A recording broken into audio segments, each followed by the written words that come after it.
We have a lot of people that can imagine a lot of things, but we're still a business, right? So I'd say one of the biggest challenges for me in terms of getting the executive buy-in, especially from the CEO and the CFO, has been around the decades-old discipline of what's the return on this investment, right? I mean, everybody's all about digital and it's great and it's wonderful and it's the new thing. But if you can't come into the CEO and CFO with a business case that's got an ROI, why do I want to spend this money? At least at the Garden, you're dead. You know, there's none of this, well, we think it's the right thing to do strategically and everybody's doing it, so we're going to spend money on it. There needs to be a business case. So anybody out there who's trying to pitch a digital strategy or a digital initiative, I think one of the hardest things is to get a nervous customer base to sign up for ROI, right? They want it. They want the app features. They want the new website. They want the new ticketing flow. But when it comes time to sign up for incremental revenue or reduced expense, that's when people start to get a little nervous. And I think that's the hard part of getting everything to fruition.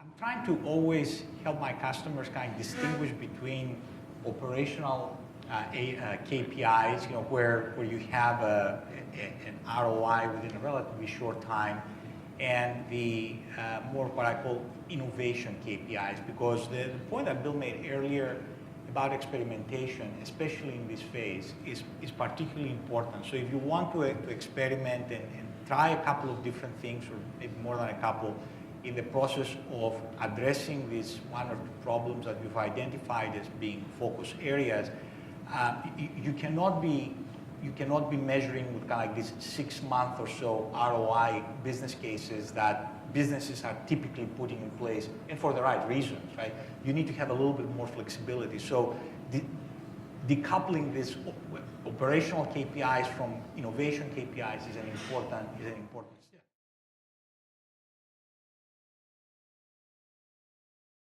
There's a tension between the real numbers, but also the need to do real, genuine innovation in a context of, you know, Eric Lees, minimum viable product, failing fast, learning, scaling, constant beta, constant innovation, et cetera, et cetera. And I feel we've sort of tapped into that latent demand to do that in a safe sandbox environment where coming to the collaboratory isn't, you know, thinking differently there isn't going to get you fired. It's, you know, that's the point. Is that what other organizations are doing? They're creating the separate teams. I mean, you can see this all around the place. There are people doing that. Walmart are doing that themselves.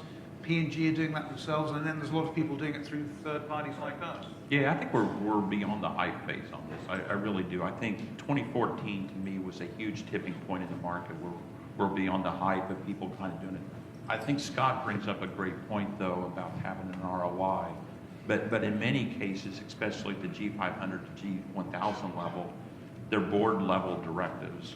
There's very much a survival piece going on. And, you know, whether you're BMW or GM, you have to have a digital platform that happens to be the vehicle now, right? You have to have the infotainment system. You have to have the analytics.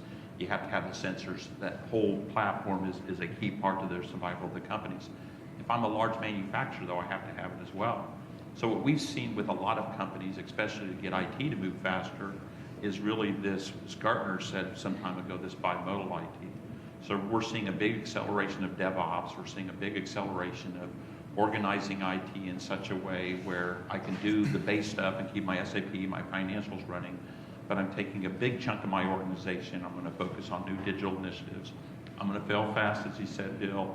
I'm going to combine my level 1, level 2, and level 3 into one organization for those systems that I want to change, so I can constantly reinvent and drive product out. And that's really, I think, IT more than anything is moving towards a product lifecycle mentality versus really focused on traditional IT as we've seen it.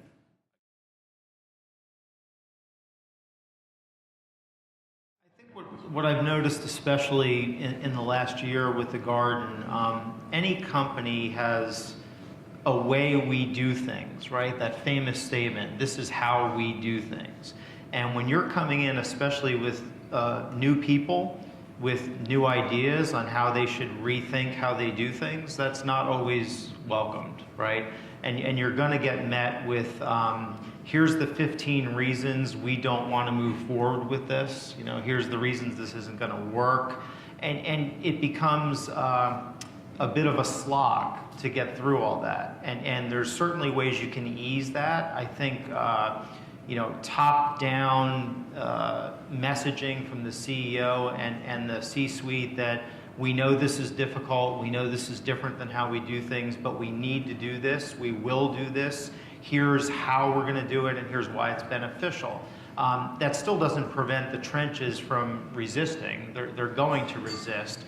And it's hard for people to get their mind around the fact that what used to be my 9-to-5 job on how we did, for example, you know, ticket sales in the old world with, you know, people dialing from massive desks to go sell tickets to the Rockettes Christmas Spectacular is now going to be largely a digital initiative. That's threatening, right? And it's hard to get through all that. But when people start to see results and then people start to see, oh, well, I'm now being redeployed to do things that are even more interesting, because what comes with digital initiatives is a massive need, day in, day out, 24 hours a day, to create and push content, right? Which creates a lot of interesting and exciting opportunities for people. And when the organization starts to see the fun factor in that, there's a lot more acceptance the next time you want to roll out, you know, a new flow for one of your digital assets or a new product.